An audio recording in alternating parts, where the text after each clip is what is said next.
Hello विद्यार्थियों, target with लक्ष्य की इस नई वीडियो में आप सभी का स्वागत है। तो विलेन के इस लेक्चर में अब आप लोग यहाँ पर पढ़ेंगे स्थिर क्वथनांकी या फिर बोल सकते हैं स्थिर क्वाथी मिश्रण क्या होता है। तो आप लोग याद रखिएगा कि दो द्रवों का ऐसा मिश्रण जिसका क्वथनांक जो होता है वो निश्चित होता है, ऐसे मिश्रण को हम लोग बोलते हैं स्थिर क्वथनांकी या फिर स्थिर क्वाथी मिश्रण। तो यहाँ पर ध्यान दीजिए, यहाँ पर शब्द आया है क्वथनांकी। तो इसको समझने के लिए आपको पता होना चाहिए कि क्वथनांक क्या होता है। ये आपको पहले भी बताया गया है, आपने पिछली कक्षाओं में इसके बारे में पढ़ा होगा। क्वथनांक यानी कि इसे हम लोग बोलते हैं बॉइलिंग पॉइंट।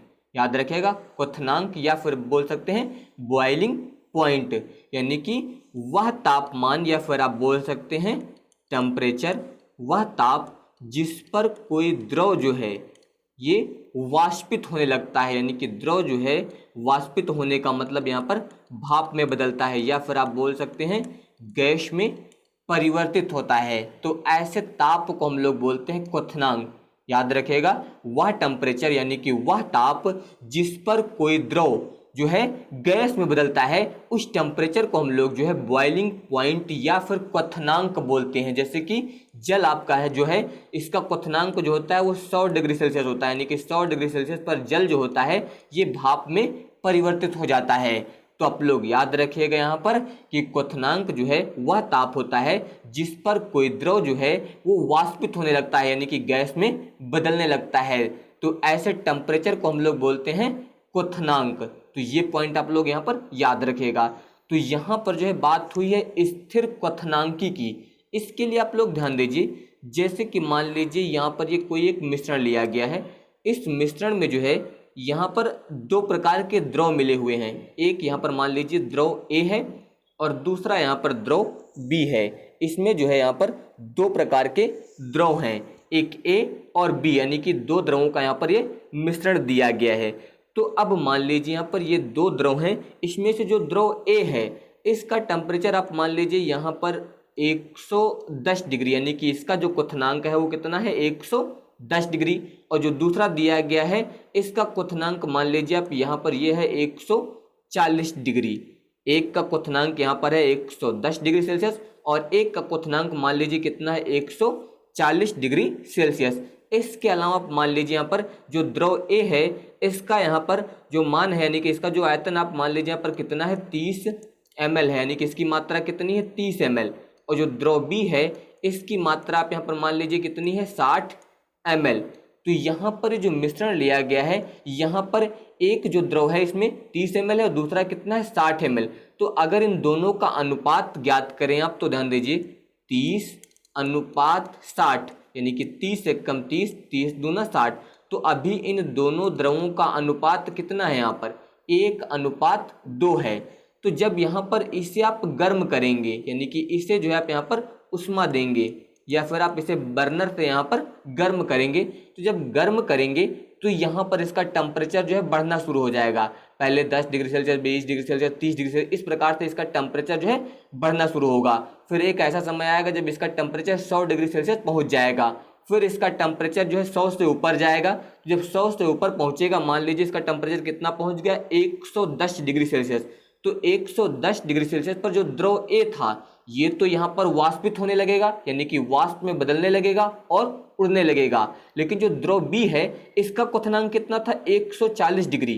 तो ये अभी ध्यान दीजिए यहाँ पर वाष्पित नहीं होगा, यानी कि ये जो है यहाँ पर द्रव ए अधिक मात्रा में वाष्पित होगा और जब वाष्पित होगा तो ये यहाँ पर जो है घटने लगेगा। और द्रव बी जो है यहाँ पर कम वाष्पित होगा तो ये अभी घटेगा नहीं, यानी कि इन दोनों का अनुपात अगर हम लोग समझेंगे तो यहाँ पर गर्म करने पर जो है द्रव ए का अनुपात तो घटेगा, लेकिन द्रव बी का अनुपात जो यहाँ पर बढ़ जाएगा, क्योंकि यहाँ पर जब इसका टेम्परेचर 110 डिग्री सेल्सियस पहुँच जाएगा तो द्रव ए जो है ये वाष्पित होने लगेगा, यानी कि ये यहाँ पर जो है गैस में बदलकर उड़ने लगेगा, क्योंकि यह जो है अपने क्वथनांक पर पहुंच चुका है। तो यहाँ पर ये द्रव जो है उड़ने लगेगा, यानी कि यहाँ पर ध्यान दीजिए गर्म करने के बाद, यानी कि यहाँ पर ध्यान दीजिए जो पहले इसका अनुपात कितना था 1:2, यानी कि इन दोनों के अगर क्वथनांकों की बात करें तो यहाँ पर पहले कितना था मान लीजिए 1:2। और बाद में जब यहाँ पर इसे हम लोग गर्म कर देंगे तो यहाँ पर क्या होगा, गर्म करने पर जो है यहाँ पर द्रव ए कम हो जाएगा और द्रव बी अधिक हो जाएगा। तो यहाँ पर इनका अनुपात जो है वो बदल जाएगा, यानी कि गर्म करने के बाद यहाँ पर इन दोनों का जो अनुपात होगा वो यहाँ पर परिवर्तित हो जाएगा। ये आप लोग याद रखिएगा, यानी कि जब वाष्पित होगा तो वाष्पित होने पर यहाँ पर इन दोनों का अनुपात जो है वो बदल जाएगा, यानी कि इसकी मात्रा और कम हो जाएगी और ये यहाँ पर यानी कि इसका अनुपात जो है यहाँ पर अधिक हो जाएगा, क्योंकि द्रव ए जो है ये वाष्पित होकर बाहर निकल रहा है पहले से, इसलिए यहाँ पर ए जो है ये कम हो जाएगा और बी यहाँ पर अधिक हो जाएगा। तो अगर मान लीजिए यहाँ पर कोई ऐसा मिश्रण है, याद रखिएगा यहाँ पर कोई ऐसा मिश्रण है जिसका अनुपात जो है वाष्पित होने के बाद भी परिवर्तित नहीं हो रहा है, यानी कि वाष्पित होने के बाद भी अगर इसका अनुपात 1:2 बना हुआ है, तो इसका मतलब यहाँ पर है इसका क्वथनांक जो है फिर निश्चित है। ऐसे मिश्रण को हम लोग बोलते हैं स्थिर क्वाथी मिश्रण, या फिर आप बोल सकते हैं स्थिर क्वथनांकी मिश्रण। याद रखिएगा यहाँ पर कि दो द्रवों के ऐसे मिश्रण जिनका एक निश्चित क्वथनांक होता है और उनके जो घटक हैं, यानी कि इसमें जो द्रव ए और द्रव बी हैं, इनका अनुपात जो है बिना किसी परिवर्तन के वाष्पित होता है, यानी कि वाष्पित होने के बाद भी जो है इनका अनुपात परिवर्तित नहीं होता है। तो ऐसे द्रवों का मिश्रण जो है स्थिर क्वाथी मिश्रण कहलाता है। तो ये आप लोग याद रखिएगा। तो अब ध्यान दीजिए, वही यहाँ पर लिखा गया है इसमें कि दो द्रवों के वे मिश्रण जिनका एक निश्चित क्वथनांक होता है। क्वथनांक क्या होता है पहले ही बता दिया गया है, और जो घटकों के अनुपात में बिना किसी परिवर्तन के वाष्पित होते हैं, यानी कि वाष्पित होने पर भी उनका अनुपात जो है परिवर्तित नहीं होता है, तो द्रवों का ऐसा मिश्रण जो है वो स्थिर क्वथनांकी मिश्रण कहलाता है। तो ये पॉइंट आप लोग यहाँ पर इसके बारे में याद रखिएगा। और इसके अलावा आप लोग याद रखिएगा कि ये जो है अनादर्श विलयन से बनते हैं, और अनादर्श विलयन क्या होते हैं इसके बारे में आपको पहले ही बताया गया है, आदर्श विलयन और अनादर्श विलयन क्या होते हैं। तो यहाँ पर आप नोट कर सकते हैं, इसमें आप बता सकते हैं कि ये अनादर्श विलयन अनादर्श विलयनों से बनते हैं, विलयनों से बनते हैं। तो ये आप लोग याद रखेगा। इसके अलावा आप लोग याद रखेगा कि ये जो है दो प्रकार के होते हैं। आप बता सकते हैं यहाँ पर कि जो स्थिर क्वाथी मिश्रण है ये दो प्रकार के होते हैं। तो आप बताएंगे कि ये दो प्रकार के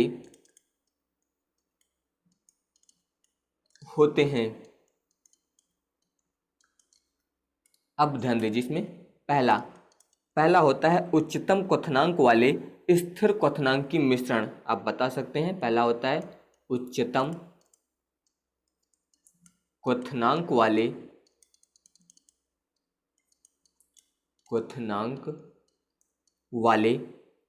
स्थिर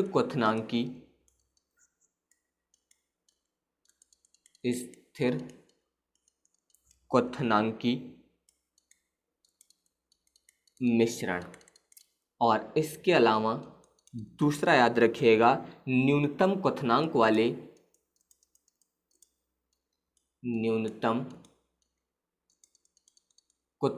वाले स्थिर क्वाथी मिश्रण, स्थिर क्वाथी या फिर बोल सकते हैं क्वथनांकी, स्थिर क्वथनांकी मिश्रण। तो ये आप लोग याद रखें कि ये जो है दो प्रकार के होते हैं, एक उच्चतम और दूसरा न्यूनतम क्वथनांक वाले स्थिर क्वथनांकी मिश्रण। तो इसके लिए आप ध्यान दीजिए, जैसे कि अभी आपको यहाँ पर बताया गया था, इसमें दो द्रवों के बारे में बताया गया था कि इसमें जो है दो प्रकार के द्रव हैं, एक ए और एक बी। तो आप लोग याद रखिएगा यहाँ पर जब इस मिश्रण का क्वथनांक जो है इन दोनों घटकों यानी कि ए और बी से अधिक होता है तो उन्हें हम लोग बोलते हैं उच्चतम क्वथनांक वाले स्थिर क्वथनांकी मिश्रण। याद रखिएगा, जब यहाँ पर क्वथनांक इन दोनों घटकों से अधिक होगा तो उन्हें हम लोग बोलेंगे उच्चतम क्वथनांक वाले स्थिर क्वथनांकी मिश्रण। इसके अलावा जब यहाँ पर मिश्रण का क्वथनांक इन दोनों घटकों, याद रखिएगा, इन दोनों घटकों से कम होगा तो उन्हें बोला जाएगा न्यूनतम क्वथनांक वाले स्थिर क्वथनांक की मिश्रण। तो आप यहाँ पर बता सकते हैं इसमें कि इनका क्वथनांक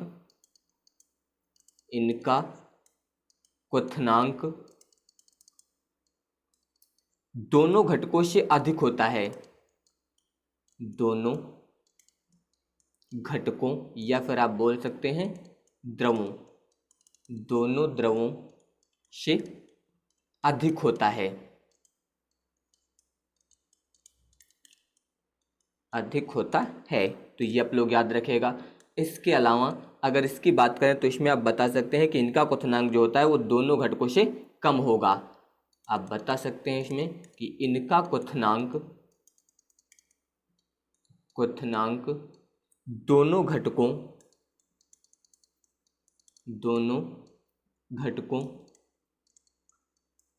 से कम होता है, से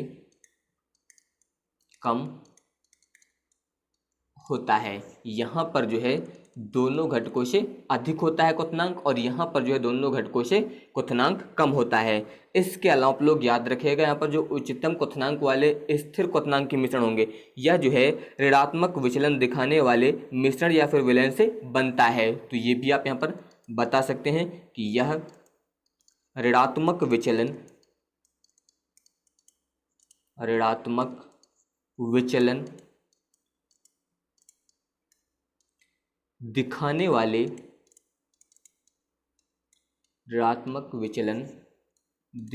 वाले मिश्रण या फिर आप बोल सकते हैं विलयन से बनता है। और अगर हम लोग यहाँ पर इसकी बात करें तो आप बता सकते हैं कि यह जो है धनात्मक विचलन दिखाने वाले मिश्रण या फिर विलयन से बनता है। इसके बारे में आपको पहले ही बताया गया ऋणात्मक विचलन क्या होता है और धनात्मक विचलन क्या होता है। तो आप बता सकते हैं कि यह धनात्मक विचलन दिखाने